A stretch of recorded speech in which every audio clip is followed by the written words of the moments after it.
guys, Rita here. Welcome to my YouTube channel and a happy new year. So for this year, I have one of my reading resolutions, if I should say, is to at least read 2 books per month, and I've managed to finish book number 1. We still have a few days left until the end of the month, but my first book of the month is When It All Falls Down by Chinedu Achebe, and this is actually a sequel to the Miseducation of Obi Ifeanyi, and I actually reviewed the prequel a few years back. I think I will tag the video below so that you guys can watch that video and also watch this one to see how the story flows after, I think there's a 10-year gap in between, but just to give you a reminder or to introduce you to the author. So Chinedu Achebe is a Nigerian American who was born in Richmond, Virginia. Chinedu graduated from the University of Houston with his bachelor's degree in economics. He published his first book, Planted on Reality, in 2012. Chinedu published his second book, The Miseducation of Obi Ifeanyi, in 2017. He was the recipient of the 2023 Independent Press Award in the category of African American Fiction for said book. So that is The Miseducation of Obi Ifeanyi. He currently lives in Houston, Texas, with his family, which are his wife and kids. So that's a brief synopsis of, rather a brief introduction of the author. And if you want to check out more of his work, he goes by Chinedu Achebe on Instagram and Twitter, I believe. So yeah, let's get into the book review. So in the book, in the sequel, When It All Falls Down, we are reintroduced to Obi, the main character, and I think there's like I said, there's a 10-year jump. He's now a husband, he's a father of 2, and we start in around 2019. So I think we all know what was happening, especially end of 2019, and this book touches on a plethora of topics which are very, very essential, and I thought I would tell you some of the things that really stood up to me and which I kind of related to in this book. To start with, I think one of the major things which the author explored on more was divorce as an older child. So as we in the last book, in the prequel, Obi's parents, he comes to the realization that his dad, he actually had a secret child, and his mom, getting to find out about it, she decided to be quite strong about it. She had, she was, I wouldn't say understanding, but she went on with it. She stayed with her husband, and I think it was more of a moment of shock. But as time went on, I think it really started to get into her, so she decided to leave her husband, and we see most of the things, or most of the story, is from the protagonist, who is Obi's point of view. The book is mostly from his point of view, even though it's in third person, but it's mostly from his point of view. So you see how he takes it. At first he's very cold towards his mom because he's thinking, why is she leaving? But I think it was the child in him, because I think as a child, at whatever age, when your parents separate, I think you go through different emotions, because in your head you're like, these are my parents, happily ever after, marriage is supposed to be together.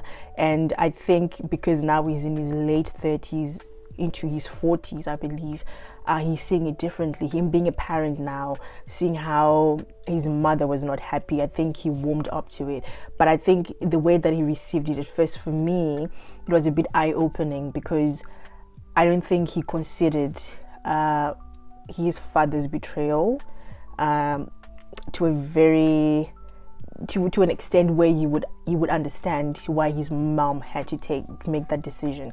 And I really wish the author had explored more on that topic, because I think there's a lot, because the mom, she ends up going back, and this is not because she wanted to stay for her kids, but I think it was because it was more comfortable for her to stay there. I don't know if it had to do with a self-worth or anything, because obviously in this generation, the times that we're living in now, there are more women leaving their marriages. Some of not just leaving for the sake of leaving, but leaving for real reasons. Some is domestic violence. In this case, is betrayal, and it's betrayal which happened so long ago that I think it came to a point where she thought she would hold on, but at the end it got to her. So I wish the author had explored more on how the mom came to the decision of going back. I know it was from a place of comfort because she felt, she was staying with her daughter and she felt she was invading in her privacy, and it was a bit too much, and it was during COVID. But besides comfort, I think there's something else that drove her. It could have been the love of her father and also forgiveness, because she's a very devoted Christian in this book. So it could be what drove her, but I wish the author had explored more, because I think there's a lot which she had to go through to come to that decision.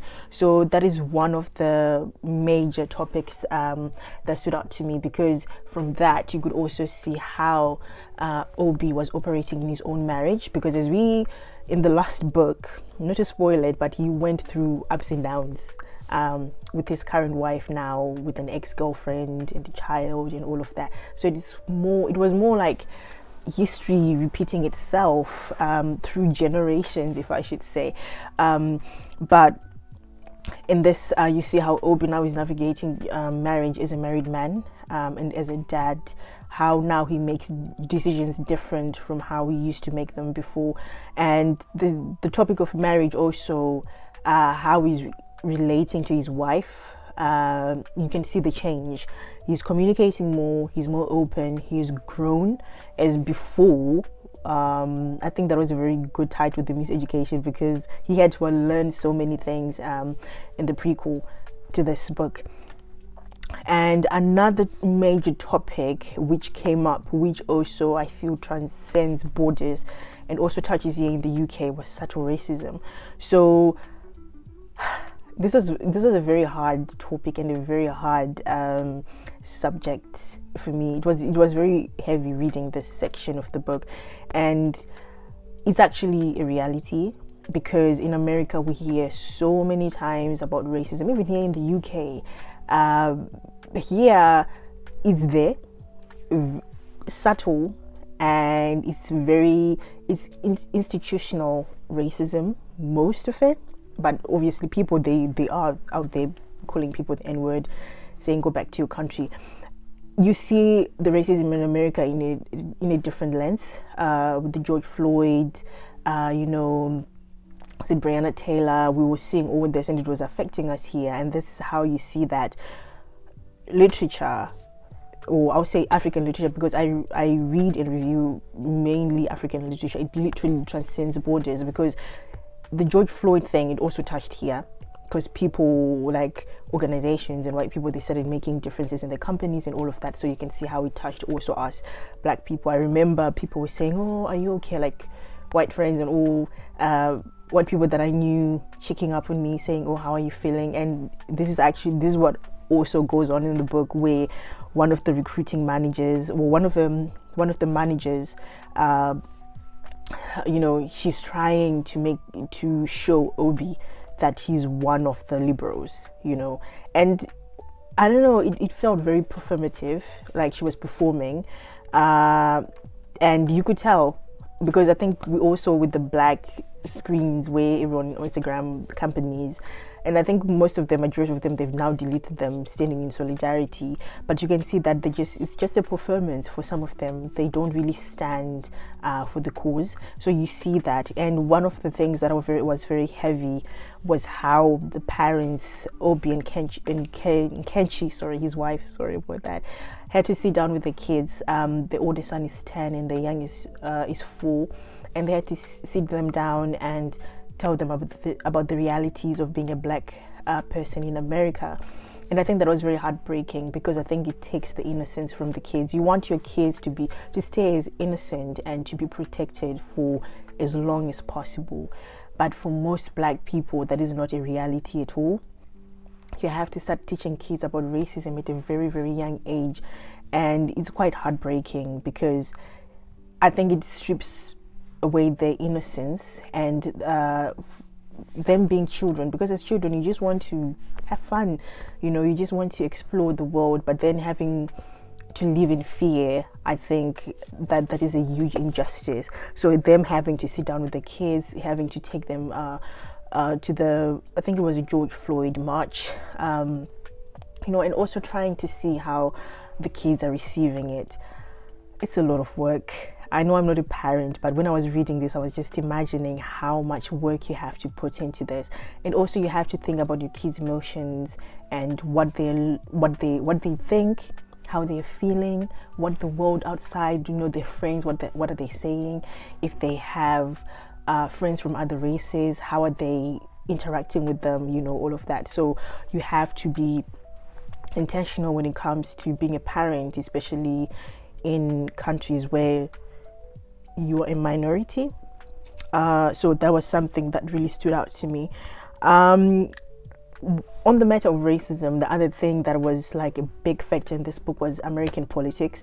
So you would think American politics wouldn't touch all corners of the world. I believe this is why, people who are not from America, like everyone else, we believe Americans believe they're the main characters in the world. And sometimes you can see, especially when it comes to the politics in America affects all of us. Like, for example, right now, what is going on right now, it's literally affecting the whole of the world. How Donald Trump is pulling out from World Health Organization. You said he's pulling out from that. It is literally affecting the whole of the world. But also now, countries, they're much more aware, and they're now aiding themselves, especially like countries in is it this one with the president of Africa, which country is that? Oh gosh, the Traore guy, I'm forgetting which country it is, but you know which country I'm trying to say. Gosh, you literally just skipped my mind. I was reading about it, but you can see now countries are petting themselves, but when it comes to politics, it really literally affects, and you can see how politics in America is literally in the center, which it should be, but in America it's it's different from here in the UK, if I should say.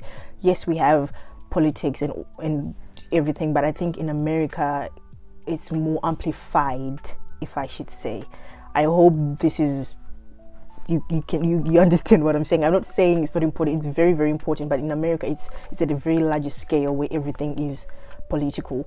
So in this book, it's around 2019, and this is before, I think, Donald Trump is still in power. And it's amazing because I remember reading this book. This was before the inauguration, and the character actually predicted that with how things were going, Donald Trump might actually come back in power, and he did. He actually did. He's literally the current president. I think he's like 5 days or a few days, I think 5 days in the office now, and he's making some of the most outrageous decisions I've ever seen in my life. So you can see how that affects people, and you can how even what was more interesting to me was how the black people or black Americans were viewing the politics. Because from here, we thought all black people were for Kamala. But you can see in the book, they look at what she does, what she stands for, and she seemed to be the lesser evil of the two. But obviously, because of how the country is divided and how Donald Trump's policies are relating more to the white majority, you can see how now there was conflict, and there is conflict up to now. So that was something that I was very interested in, because politics, I've always seen it from the African point of view, obviously because I'm African, I'm Zimbabwean, so I mostly see it from that point of view, where it's just one party for a long time. We've had the same party for the last 40 years before I was even born. So it's quite interesting to see politics where people are changing power, where power is being going back and forth, and also like people actually speaking their minds and sitting down and really looking at the policies, and thinking, okay, if I vote for this, what am I getting? If I vote for this, what am I getting? Is for us, it's quite different. We're so used to broken promises, and the choice is really not yours. So there is that difference. Another area that was touched by the author had to do with the loss of community and safe spaces, or spaces of leisure spaces during COVID. Because I think COVID, this book was said during COVID, and I think because of the loss that took part, I don't really want to touch a lot on COVID, because I know it was a very, very tough place for most people. In this book, it's highlighted in the way of how people survived and they were navigating around COVID, and how it was affecting people. People were losing jobs. Obviously, a lot of people lost family. I believe the number was, I think, almost over 6 million people we lost during COVID, I think.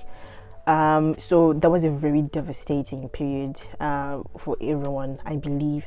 And he talks about how during that time, people's lives, they just became monotonous. Your workspace was the same as your home space. You didn't have time to go, play basketball anymore, go do arts and crafts, go for brunch. So that actually made a lot of people, uncomfortable and lose their minds, rightfully so, because we're just confined in one place.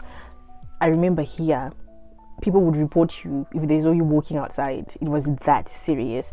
And then we see Obi and his family trying to navigate that with the kids, especially I think the wife, she went through the most during this area. She just had time where she wanted to be alone, and you couldn't, because you have the kids, and they want attention, because they're children. You have to give them attention. You have to be a present parent. Even when you're going through the most yourself, you still have to be a parent.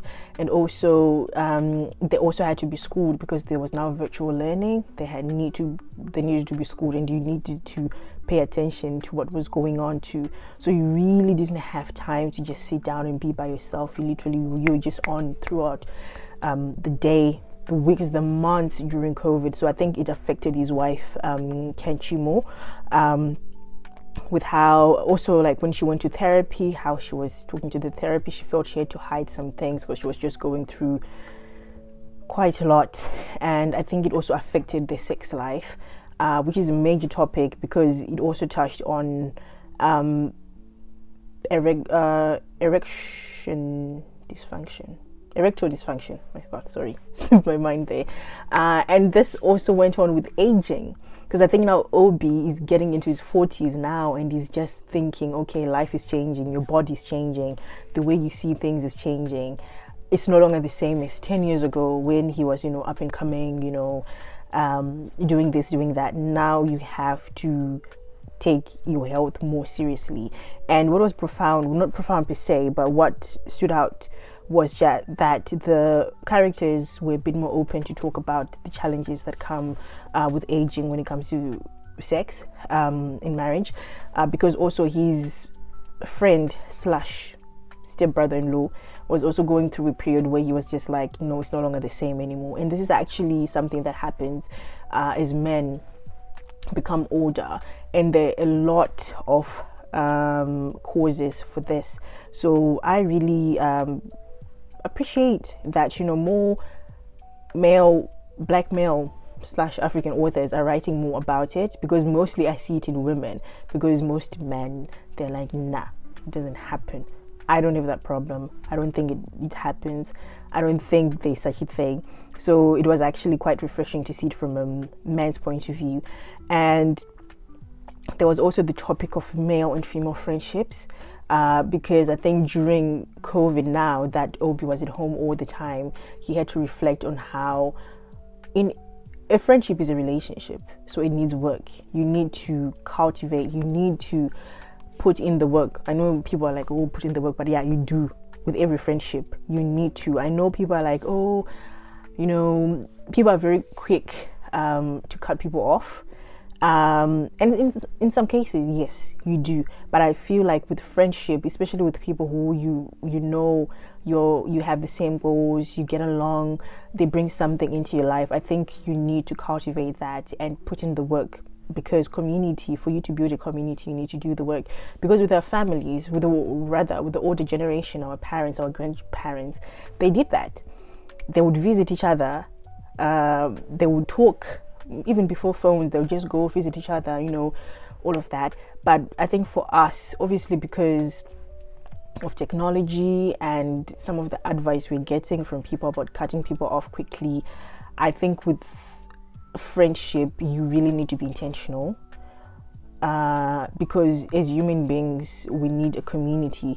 So as Obi was looking at the friendships, he was looking at how his sister and his wife were very close, and it became a sanctuary for his wife during COVID for him to go to his sister, and they would talk and they would laugh, they would just talk about the things that were going on or express themselves, and it became like a safe haven. As for Obi, he didn't have that, because as the character is saying, as guys, they don't really talk about that. It's just sports, and then the mundane stuff, they don't really go in depth of it. Sometimes that is what you need.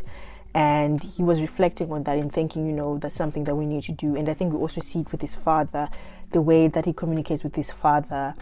There isn't a lot of affection, or rather talking about other things besides how are you and all of that. And then we see that manifest when they're grieving the uncle.